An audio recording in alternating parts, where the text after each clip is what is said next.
Hello, everyone, and welcome to the next episode of the Crawley Town Supporters Alliance Simply Reds podcast. My name is Reuben, and I'm joined by Louie. You doing all right, Louie? Good evening. Yes, I'm good, thank you, Reuben. How are you? Yes, I'm not doing too bad, thank you. I mean, it's been a little while since we last did a podcast, and it's definitely been a season of highs and lows. What was it Rob Elliott said? You can't get you can't get too high and you can't get too low, or something along those Never lines. too high, never too low. That's And exactly he it. got mocked for it because I think there weren't too many highs, unfortunately. But it's been a couple of weeks since we last recorded, and we've had some mixed results, which we'll go into. But yeah, it's definitely Rob Elliott would be somewhere in the middle, I reckon. If it was up to him, he wouldn't have got too high after the Cheltenham win, and he wouldn't have got too low after the Notts County win. Yeah, The Notts County defeat. I wish we were talking about Notts County yeah, win. But me too. But should yes, we kick off with a high? And that was our yeah, 2-0 absolutely. victory against my local side, Cheltenham Town. The Reuben Watt Um, derby. I yes, I believe it. was I very believe that's what excited. they were calling it Yeah, on the commentary as well. yeah, me too, me too. I proudly wore my Crawley stuff the day after around Cheltenham. But to be honest, I don't think they've got loads of fans because it's a very rugby town and Yeah, area. they haven't got a significant hooligan element for you to worry about or anything. So No, yeah, unfortunately not. But Harry McCurdy again scoring 2 goals. First in the 68th minute, and then a penalty in the 84th minute. I mean, what a play he can be when he can actually find the back of the net. yeah, he is rapidly turning my opinion of him around. I remember it might have been after the Swansea League Cup game. I tweeted something like, "I don't want to see Harry McCurdy and Reece Brown. I included in it, but we're talking about McCurdy. I don't want to see him play for us again." I mean, I was a bit frustrated because I just felt like I couldn't really see what Scott saw in him. But ever since the MK Dons game, when he was playing further up the pitch, he's just been he's electric. Even if he's not, his finishing is pretty good to be fair. But even when he hasn't got on the score sheet, he just looks like such a threat. His work rate, his attitude, he's always running in behind, and I think he's almost a defender's worst nightmare in that sense. He's just constantly running behind, constantly causing problems. And what impressed me was he obviously missed a tap in probably about 5 minutes before he did score. I'd love Five to ten know minutes. what happened there. I think it just got caught under his foot. I mean, I had a really good view of it, and I still can't work out. And I've watched it 2 or 3 times on the highlights. Again, still can't work it out. But It's almost just had you been like half a second later yeah, he getting was there, almost too quick onto it, would have wasn't he? gone But in. Yeah, it was I felt for Shamanga as well because Shamanga did really well to beat the defenders of the ball, get a good cross in, and we definitely deserved goal because it was. I would say the Cheltenham game was from minute 1 to minute 90 probably our most complete performance of the season. We controlled the game for 95% of it. We dealt with everything. I mean, they had nothing up top, and I don't know if this is a particularly high bar for us to clear. In terms of the performance. But if there was a period in the second half where it felt like every time Cheltenham got the ball, they just lumped it over our defence and it went through to Harvey Davies, and he was just happy to sweep up and get the ball going again. But it was a very comfortable afternoon, and we could have been a goal or two up at half time. We hit the bar obviously from a set piece and had a couple of chances from set pieces actually, which was notable because I think we've been really poor from set pieces for a while, but we actually looked like we had a set piece threat against Cheltenham. And yeah, we played some good football. They obviously were happy to just sit off us and let us play out. And it was interesting what Scott said after the Cheltenham game. He said about he wants teams to come onto us and try and press us because that way we can play around them and there's more space in behind. Which I think is something that a lot of managers probably, particularly a lot of possession-based managers would agree with. So it was interesting how we dealt with a team that were just very happy to just sit off us. They had no interest in pressing us when Conroy or Davies were on the ball, or even the midfielders at times. And it was notable that there were times where it was like Josh Flint just making a run into midfield to sort of change the angle and receive the ball and get us going forward. But I thought it was a good performance. Early kickoff, which I never like, but it was nice to be able to sort of enjoy it for the rest of the weekend. Good result, and yeah, back to McCurdy. That first goal is just every time you watch it, it's just a brilliant ball over the top from Pereira. Firstly, and then the technique to just take it inside in one touch and then just finish into the bottom corner. That's the sort of player that we thought we were going to get with McCurdy when Scott brought him in and Scott was talking about him. And if he's going to, I mean, he's on course. If he carries on like this, he could get 20 goals this season, which would be he'd be the first. We obviously we didn't have anyone hit 20 goals last season. I'd say he'd be the first player, but it'd only been since Danilo Orsi, so it's not that long that we had a 20 goal a season striker. But it could be the difference between us sort of comfortably staying up and being in a bit of a relegation fight, having that kind of player, sort of similar to when we had James Collins banging in goals for us and kind of keeping us as a steady-ish League Two side rather than the relegation fodder that we probably should have been back in the day. So yeah, really, and then obviously took his penalty very well. And Reuben, So go on then. I think you know what I'm going to ask you. I'm going to play my favourite game. I'm going to play my favourite game of Ask the Referee. Did you think it was a penalty? I don't know. That's no. from the TV angle, it looked like it could have been. I mean, you probably had the better view from the highest. Yeah, I pretty much had the reverse angle. I had a very good view, and it was. I thought it was soft. I was very surprised when it was given. I mean, I think you texted us being like, "That's such a soft penalty." Yeah, I think I did. I mean, we've had, we'll no doubt get very harsh decisions against us this season. We got harsh decisions against us last season. So it's one of those, you don't complain when it goes your way. But if it had gone against us, I would have been pretty hacked off. But yeah, good bit of skill from Adiemo actually to get into that position. Yeah, anyway. it was. So in a way, you kind of feel like he's kind of earned it. He's definitely bought it. Adeyema's kind of moving his body away from the ball, and I think that's how you know it's not really a penalty.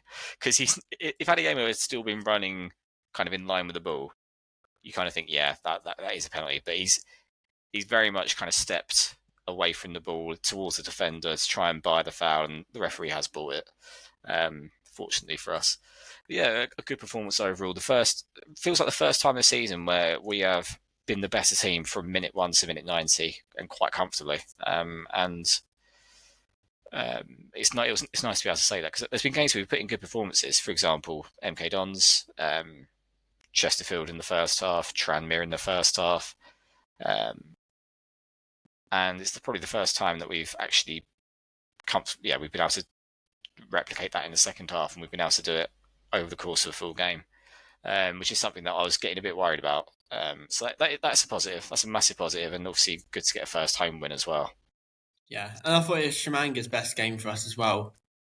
He should have got an assist, and I think he had a decent effort in the first half, saved, if I remember rightly, where he's shot on the turn. I could be confusing that with a different game, but I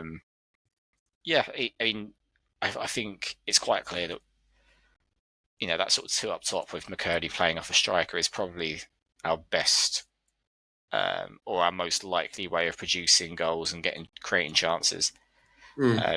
So yeah, I mean, I wonder if I think that's probably why Ryan Loft's been brought in, because that classic sort of big man, little man, where you've got Ryan Loft, he can just do you can occupy defenders, you can get the ball into him, play off of him, and then you got Harry McCurdy running off him, which is, so yeah, I can imagine Loft might not have scored that many goals this season, but he's probably going to be someone who we can build attacks off, and I imagine that's what Scott's kind of thinking with that. So it'll be interesting to see if he comes back into the side for the next couple of league games now that his suspension's over. Yeah, it will be, because you can understand why Scott kind of kept the same team for Notts County, because why change a winning team? But then I think after a 4-0 defeat, though, change will have to be made, and whether Loft does come back in the starting 11. I'd be stunned if he does. Yeah, me too. And also, just a quick shout out to Adiemo as well, who again has put in another cracking performance and probably been our best. He won August Player of the Month for us. He did get August Player of the Month, probably well deserved, because even in games where we were poor, for example, sort of the Newport game, where actually I don't even think we were that poor, but we just didn't take our chances. He could have scored a couple of goals. He was a constant threat, MK Dons, he tore them apart at times in that game. Obviously, and scored the opening goal. Played well. He's played well in pretty much every game he's played, whether he's been on the left or the right, and so fully deserved. He's been the most consistent player, certainly. It's really nice to see someone who actually he hasn't had a he's never nailed down a starting position. He's been in and out of the side, partly because of injuries, partly because of other players sort of being preferred to him. But he's had a chance at the start of the season through, Cashman and Pereira being injured, Forster getting an injury as well, and he has just been. Just the level of consistency is what really impresses me. He gets on the ball, and instead of thinking, "Oh, anything could happen here," I've kind of developed an expectation that he's going to make something happen. He's not just he's become so much more consistent in his end products and his ability to take a man on, and absolutely well deserved player of the month. Yeah. So, kind of moving away from the Cheltenham game and onto the more important game in the, what's it called now? Is it the Vertue? The Vertue is it still the Vertue Trophy? It changed sponsorship mid Yeah, because it used to be season. the Street Motors. Yeah, Then it's Vertue. Yeah, and I think that, I mean, without meaning to disrespect the competition itself, I think if you can change the sponsorship of a competition mid-season, that just speaks volumes. But anyway, it was a really good opportunity for some of the players who haven't got many minutes this season to make an impression. Yeah, to begin with. Yeah, they certainly did make an impression, some of the players. Yeah, really did. I mean, fair play to Wallacott, because he's probably not had the best of seasons and experiences over the past year, really. Let's be honest. And so for him to kind of come in, and he was quite solid, to be fair. Yeah, Don't made some really good think saves. he was at fault to any of their goals, really. And I think I don't actually think he's a bad goalkeeper, Wallacott. I think he just lacks confidence last season, and he wasn't suited perhaps to the style of play, and he was exposed as well. For a keeper, it's difficult if you're exposed constantly by your defenders. Not always easy, but made some very good saves, particularly towards the end of the game. Scott was full of praise for him as well, which was interesting. So it's probably a strange situation for Wallacott to be in, having been the number one for large periods of last season, having been number one for most of his career. So suddenly, he's what, late 20s, Wallacott? He's kind of at a point where he wants to be playing he's at a point where he'd want to be playing every week. He's obviously only had 90 minutes in the Vertue Cup this season, which is not where he'd want to be at this stage in his career. No, but I'm surprised he didn't go, to be fair. I thought he would have been somewhere. Perhaps there weren't any takers for him. Perhaps we decided that we might need to keep him around just in case Davies is unavailable for whatever reason. Perhaps we're a little bit burnt by the goalkeeper situation last season. Yeah. I think the biggest compliment you can pay him is he's not had any football this season, and it speaks volumes to his professionalism that he's able to come in. And all right, it's not the most important game of the season by any means, but to come in and put in a good performance like that and get the sort of praise that he did from Lindsay afterwards, I think it speaks volumes of him as a professional to go in, to be able to do that, to be able to be prepared. And you might think, it's his job to do that. He should always be ready, but it's not necessarily that easy for players to be out of the team and then come back in just for one game and put in a performance. So yeah, fair play to him. Yeah, and we heard in Scott's interview afterwards the fact that the reason why when he's not been on the bench at all for any games is because we can only, even though we can put 7 people on the bench, because we don't have a homegrown player, we're putting 6 on, and Scott is willing to take the risk of our goalkeeper never getting injured. Which is very bold after last season. It is. It is, yeah. Do we know who'd go in goal? For them? Do we know who'd go in goal? Say Harvey Davies goes down in like the 10th minute on Saturday, God forbid. I think last season Scott or somebody said that there is somebody who's played in goal previously. Charlie Baker, that's it. Surprisingly. Oh, is it? I think Rob Elliott might have said this, that Charlie Baker's played in goal before. And to be fair, knowing Charlie, he'd give it a good crack. He would give it an absolute. He might, whatever level of goalkeeper he may or may not be, he'd give it 100%. It would be big Matt Harrold vibes. Yeah, I think it'll be a game to remember. Yeah, I think what Matt Harwood lived in our memories forever. I'm still haunted by that Dele Alli equaliser. Yeah. But, nonetheless. And although I should imagine a player like Ryan Loft would probably put in the right performance in goal. Just get the biggest man on the pitch, right? Well, you're massive. Like when you're in the playground or something. Just you're the tallest. You go in goal. Yeah. But yeah, we won 4-2. It was a bit touchy at times. I think they brought it back to 2-2. But then thankfully, very quickly, we then restored our 2-goal lead. Yeah. Another player. Sorry, go on. Oh yeah, I was about to say, another player as well shouting out is Ben Radcliffe, who again hasn't really played any minutes at all for us this season. That is a bit of a massive shame, I think.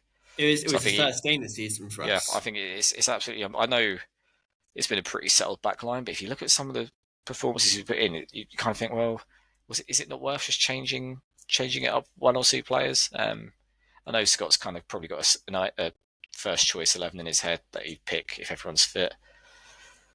But for me, Radcliffe not getting a look in at all this season, particularly after the opening few games where we looked pretty shambolic at times. I mean, I really rate Ben Radcliffe, to be fair. I've said it before. But I just think it's strange that a player who didn't look out of his depth in League One last season by any means, coming from the National League into a really difficult situation. And he's only, 20, 21, Radcliffe? He's a very young pro. And I thought he would be a standout player at this level. I really did think he was at that level. So, yeah, I mean, no doubt. He's old. Yeah. Yeah, I mean, no doubt he will get a chance at some point this season. But even when Conroy was injured, Scott preferred McKenna. Which again, I rate Joy at this level, but I don't know if he's better than Ben Radcliffe. And for me, the other thing is it'd be a real shame if we brought in a player like Radcliffe, who's got a lot of potential, I think, and then we kind of wasted him and we didn't see the best of him and we let him go just because we weren't using him. I just that's a long way of saying I think he deserves a lot more minutes than he's getting, but I understand, Flint's kind of a lock-in at left centre-back. You're not going to drop your captain regardless of performances. And then Charlie Barker's a pretty solid, dependable option on the right-hand side. So you kind of, I understand there isn't perhaps that many minutes going for him, but it still doesn't quite sit right with me that he hasn't really had much of a chance. But anyway. And also the fact that he scored 2 goals as well. I mean, it's difficult enough to score one, but to score 2, so there's obviously something about him. I know it's against Aston Villa under 21s, and again from set pieces, which 5-10 minutes ago you were talking about our set pieces haven't been the best, and here we are to score 2. Yeah, suddenly in the space of a couple of games, we looked a real threat from set pieces against Cheltenham. Obviously, Bajrami hit the bar, and I think he had another header that was saved as well. We again, it's only Cheltenham. They're not a great team by any means. Probably the worst team in the league at this point. But suddenly we've gone from kind of not really having any threat from set pieces to suddenly hitting the bar and scoring 2 in one game and everything. So that's a welcome development in terms of if we can kind of sustain that threat from set pieces. Because I remember the promotion season a couple of years ago, we were always a threat from set pieces. Like we were every time a corner or a free kick in a dangerous position was given, you kind of thought, we've really got a chance here, especially in the running. We scored a lot of goals from set pieces. It felt like, and we were good at defending them as well. I remember our goalkeeping coach who came onto this pod. Feel free to listen if you haven't listened to that one. And he was saying we're one of the best teams in the league for defending set pieces. Yeah, we absolutely were. I very few goals that we conceded from set pieces, which made last season so frustrating. Where it was the completely opposite situation, where we were the worst team in League One from set pieces at both ends. Yeah. And it got to the point where every game we were conceding at least one from a set piece, Yeah. which But is just also, bizarre. again, in this game, Dixon scored his first goal for us. Yes, big moment. Well, his first career goal as well, I believe. Yeah, true.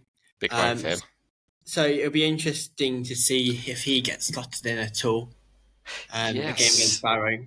Yeah, obviously he came back from international duty, so the Cheltenham game came a bit too soon for him. I feel like we could have done with him at Notts County just to have that threat on the counter, because he carries the ball pretty well and he's very mobile. Yeah, I think he's a player who, I think his end product's a bit raw, but he certainly carries the ball. And I think his decision making in terms of his passing is quite good as well. So certainly, I think I'd be surprised if he doesn't start on Saturday. But we'll come on to Saturday properly in a few minutes, I expect. Yeah, I think.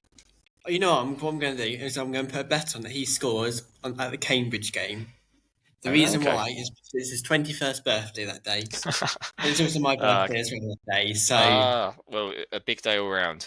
yes, exactly, and he'll score. He'll score his first league Crawley goal that game. Well, he's but, we hoping. also, but we also got to see Fake Coty as well play, 17-year-old who again was his first game for Crawley. I'm surprised he hasn't gone out on loan yet. Yeah, there's a couple of. I mean, we got what, 30 professional players now. Obviously, we've got the young lad Jude Robertson, who also came on early in the game as a substitute. Obviously, Fake Coty, who I think came on as a sub at Grimsby when we were 3-0 down or something like. So but he's obviously not been seen since, really. Yeah, Oh interesting. he played in the league. He's played League Two for us, Yeah. and he's also played in the EFL Cup as well. Oh, did he come on at Swansea? He must. Yes, he did. He did. Yeah. Okay. I don't remember him coming on against Swansea. He Oh, didn't actually, even. no, I do. He didn't even get a rating on football. Yeah, I think he came on in injury time, possibly just to. Yeah. That rings a bell now. But yeah, we've got some 2 or 3 young players. I mean, obviously Papadopoulos has gone out on loan, but there's about, Jack Rolls hasn't really been seen much. Yeah. Someone who I know Scott likes, but there's probably, I mean, we've got so many midfielders, like, it's difficult to see where he gets many league minutes from, unless it's a huge injury crisis, which hopefully there isn't. So yeah, there's a few players where you think, surprised they've not gone out on loan. I know the National League loan window is open for a few more days, I believe. Well, yeah, because Papadopoulos has just gone Yeah. out on loan back to Maidstone. I know he was there last season. He was very popular there. Maidstone So fans really liked him. yeah. There, and yeah, so no doubt one or two of these players will also go back out on loan. I mean, nice to see Loft scoring his first goal as well. Great header. Yes, it was. And hopefully by him playing, it might increase our corner threat and make us better at defending corners. Yeah, I wonder how much of a part that played in signing him, because he's obviously, I mean, he must be 6'4", 6'5". He's an absolute unit. And it was a really good header that he scored. It's one of those that it shouldn't go in. He's kind of moving backwards. He's about 12 yards from goal, and he manages to just loop it into the far corner. Really good header. And yeah, again, it's only the Vertue trophy, but good for him to kind of get that monkey off his back, so to speak. Yeah. And what are your thoughts on this trophy? Do you think Crawley should take this seriously? Do you know what? I was chatting to a mate the other day about it, who's a Southend fan.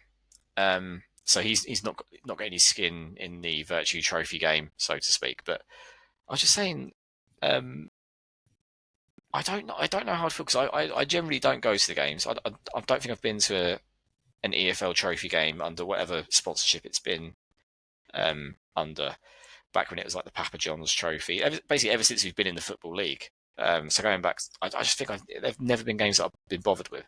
But having said that, if we did get to the quarterfinals, the semi-finals, the final, would I then sort of break my self-imposed boycott?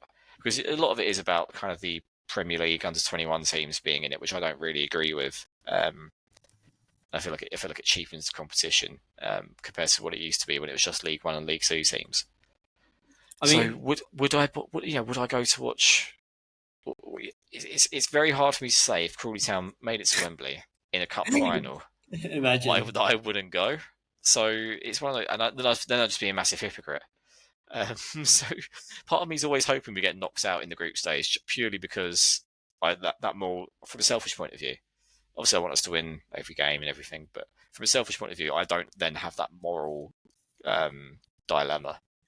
But Yeah, I mean, the next two games are going to be a lot tougher. Leighton Orient, who are always a tough side to play against, and Peterborough, who I think been in the past two finals.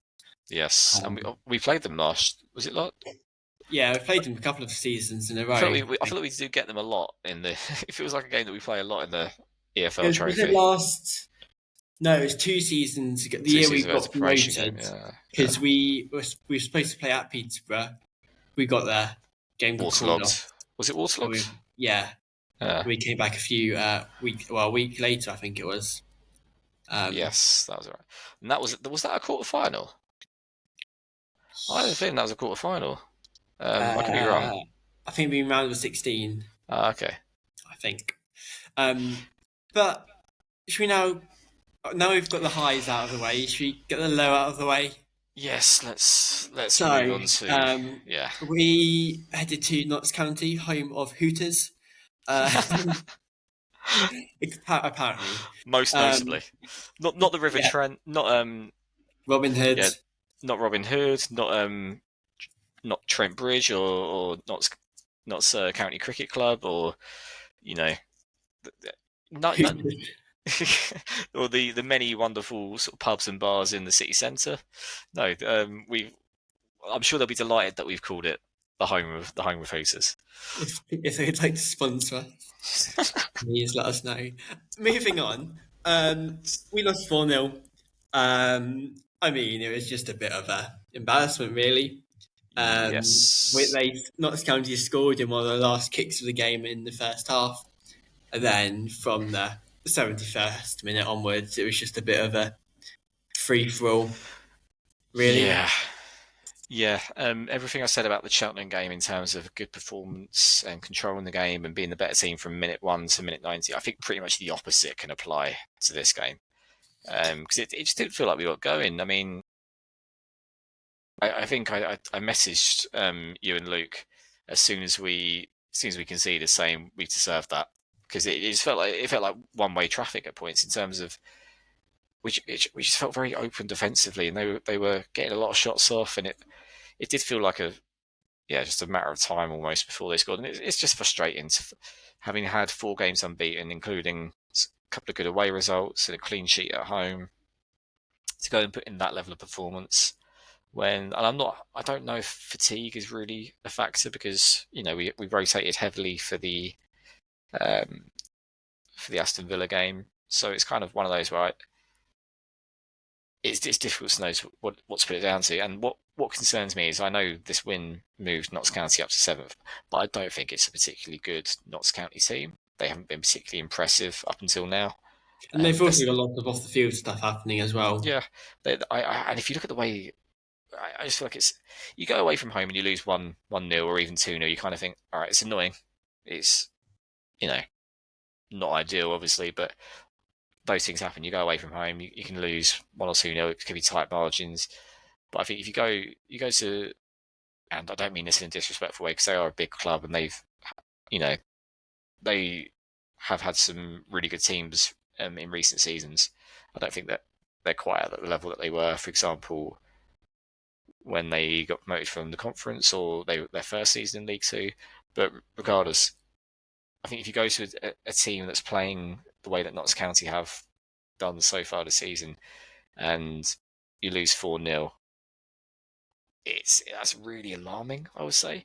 And I do back us to kind of bounce back and get a good result against Barrow. But I think to me, what it shows, what the last few games have shown, is that we've got quite a high ceiling as a team, and we're capable of playing really well in moments, and we're capable of causing anyone problems. But we are also capable of just absolutely capitulating. We've seen it twice away from home now, where we've just been outclassed completely. The Grimsby game, where we didn't lay a glove on them, we never got near them, and that could have been 5-0 that game. And then obviously Grimsby are a really good side, as they've shown this season. So that's, we're not going to be the first team to go there and get rings run round us. But to go to Notts County, who I don't think will finish near the playoffs. I don't think they're that much of a better side than us, on paper at least. It's kind of like, well, how have we put that performance in after a decent little run that we've put together? It is frustrating. It's worrying. But I know at the beginning we were joking about you don't want to get too high, you don't want to get too low. It is true though. Like, yeah, I'm trying not to. I'm trying to be balanced, but also the manner of the goals. The goals that we conceded were pretty farcical as well. Just like, I watched the highlights back yesterday, knowing that we were going to record today, and I just thought, I can't believe we've conceded something. It wasn't. That was the frustrating thing. It wasn't as if they were tearing us apart, and there was just nothing we could do about the goals, and it's just really good football from them. The second goal in particular, it's a set piece, our set piece in their half, and we basically just let them break without even stopping them, without even getting near them. There's no attempts to stop the counter. There's not, and you just think to yourself, when goals like that are going in, with sort of defensive performances like that, it's just not your day, and you're not going to get anything from the game. You don't deserve anything from the game, regardless of what level you're playing at. So, yeah, frustrating, concerning. A lot of things to put right from that game, but I guess I'm not getting too down about it because the previous few performances were pretty good, and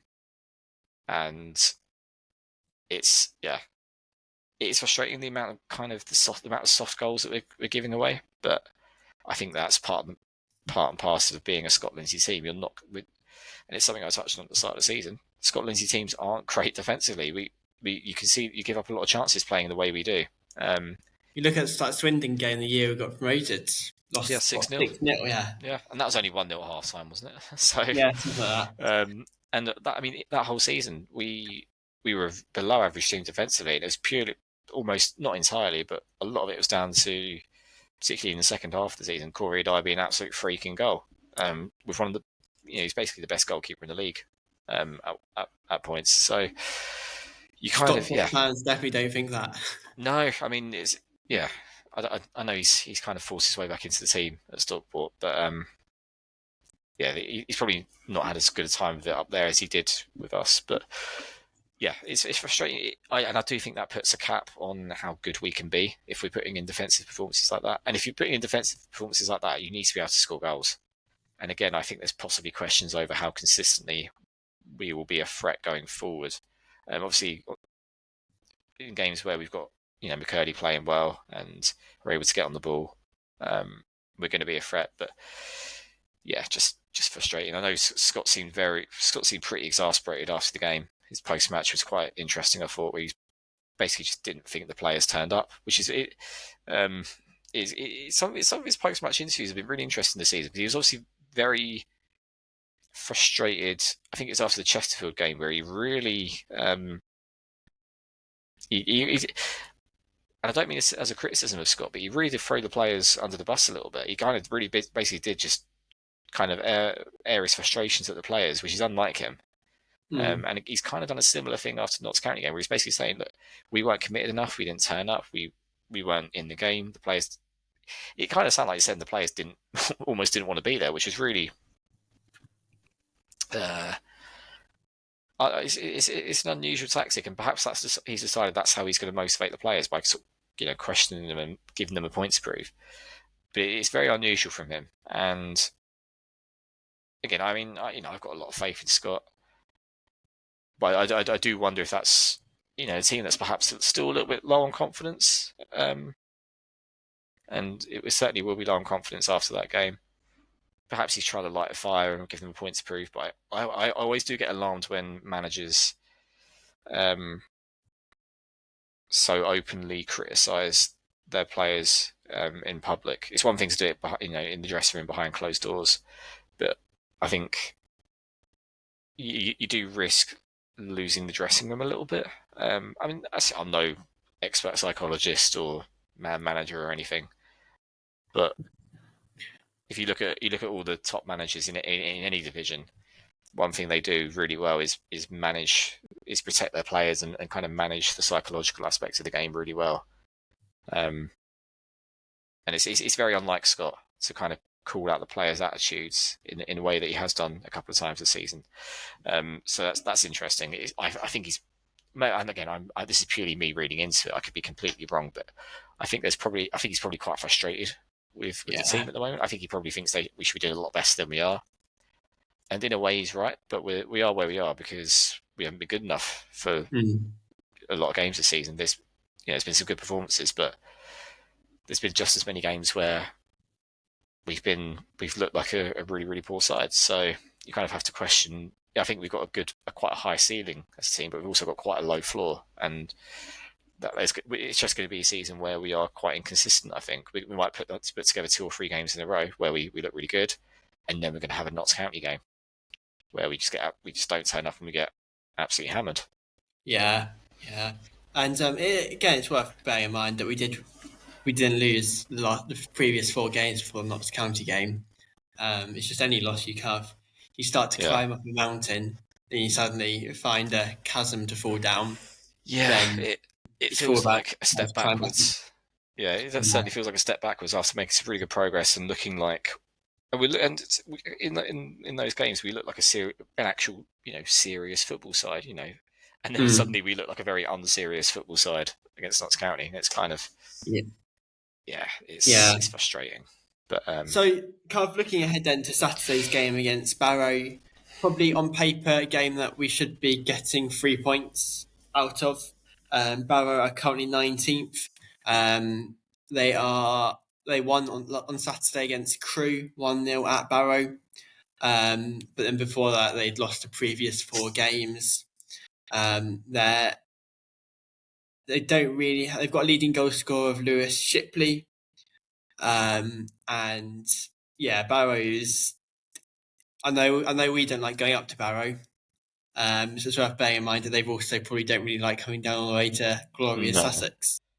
No, I imagine it's one of the longest, if not the longest, trip in League Two this season. Going both, probably is. There's no Carlisle, there's no Exeter or Plymouth or anyone in the southwest.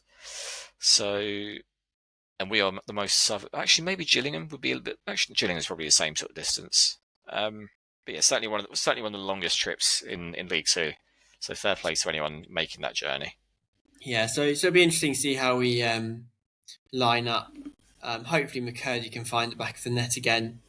And hopefully we don't have any other injuries.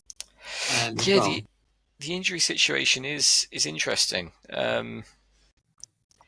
Obviously, don't really know what's happening with Danny Cashman. Came into the side for a few games, looked really good, and then just got injured again, presumably. So I think we're probably a better side with him in it than we are without him. So it'd be good to see him back. Obviously, Scott's always very kind of tight-lipped when it comes to injuries. So it's just very difficult to know any sort of timescale for players being back. I think it's a game that I think it'll be quite a telling game. It kind of feels similar to the Cheltenham game, or maybe to the Harrogate game in a way, in that it's a game that we need to win if we're going to be competitive in League Two this season. I don't mean competitive at the top half. I mean competitive just kind of not being in a relegation scrap. It's a game, like you said, a team that's won, obviously a pretty impressive victory at Crewe last week, but a team that up until that point hadn't looked very good, hadn't looked particularly threatening going forward. Looks a bit of a soft touch, which is unusual for a Barrow team, because in their time in League Two they've been, particularly at home, a really tough team to play against and a very well organised team. So it's a game that we should win, but I don't know. And I think we probably will win. If I had to, if you asked me to put a bet on it right now, I'd say I'd bet on us winning. But Yeah. if I don't know if we're. I mean, looking at the odds right now, we're about. Let me have a look at the odds. But I'd imagine we, whatever the odds are, we're probably not. We're probably not actually the value pick in terms of. I just don't think we're certain to win. I don't think we're particularly. Our confidence will probably be a bit shaky after losing, quite heavily. So we're 23-20. So we're pretty clear favourites with the bookies, but I don't know. I don't know if that reflects us actually being that much better than Barrow at this point. And to be fair, I'm famously wrong all the time, and I am the world's worst gambler. So if I'm saying perhaps we're not clear favourites, or perhaps we're, it feels like a bit of a coin toss. The more I think about it, the more I ramble on. It does feel like a bit of a coin toss. I wouldn't be. It just is. It feels like purely depends on what Crawley decides to turn up. If the Crawley that played the first half against Tranmere, or the full night against Cheltenham, or played against MK Dons, if that side turns up, then we will win, and we'll probably win 2 or 3-0, and we'll all go home pretty happy and enjoy the rest of our weekends. If the side that turned up against Newport or Crewe, or maybe the Crewe performance wasn't that bad, but if the side that turned up against Grimsby or Newport or Notts County comes out at 3 p.m. on Saturday, then we're going to be in a bit of trouble, I think, because when we put in those poor performances, we look really poor. But when we put in the good performances, we look like a side that can go toe-to-toe with anyone in the division. So it's a very hard one to call. I'd make us favourites, but I don't know how confident I am in saying that, to be fair. Yeah. Well, let's hope we can get 3 points and kind of start climbing up and looking up the league table. So before we finish, just kind of going around the club, not much has really happened outside of football on a Saturday and Tuesday night. Papadopoulos, as mentioned, has already gone out on loan to Maidstone. Good move for him. Hopefully he can perform well and is able to just get back on that playing field and hopefully start kicking on. But also today it was announced that Tom Allman and the owners are going to be conducting some Q&A of some shape or form. So I should imagine this will be a video. I think it's been long awaited.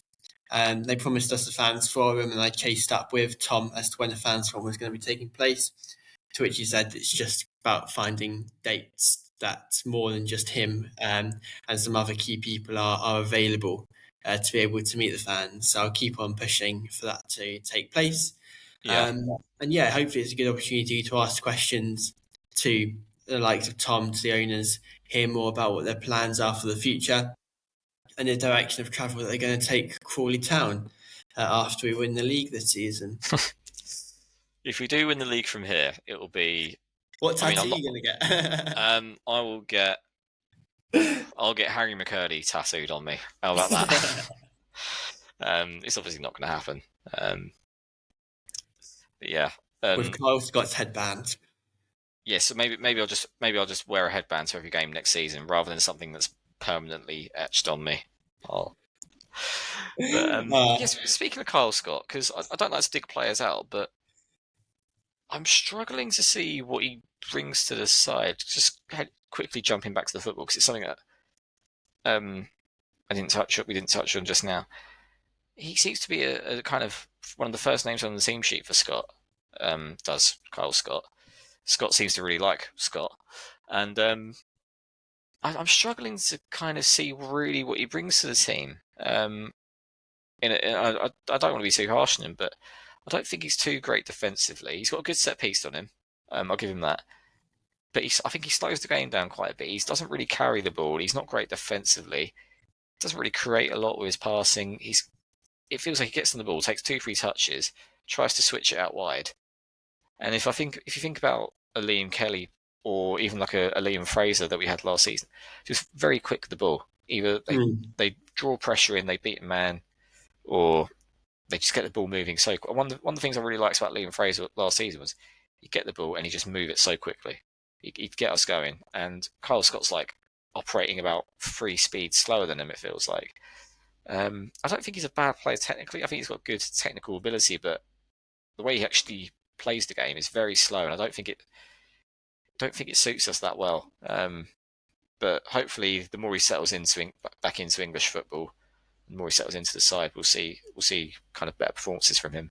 Yeah, But he'll when probably you end consider up that, scoring on a Saturday. yeah, now I said that, do you know what? If you're gonna put money on anything this weekend, make it Crawley to win, Kyle Scott to score at any time. Then Dixon to score the following Saturday. Yes, absolutely, yeah. But yeah, especially when you consider you've got players like Dixon, who's left on the bench for the last couple of league games, Max Anderson, who hasn't really been getting the starts. That again, kind of a weird situation where he's clearly one of our better players, I think, but just doesn't seem to be fancied by Scott that much.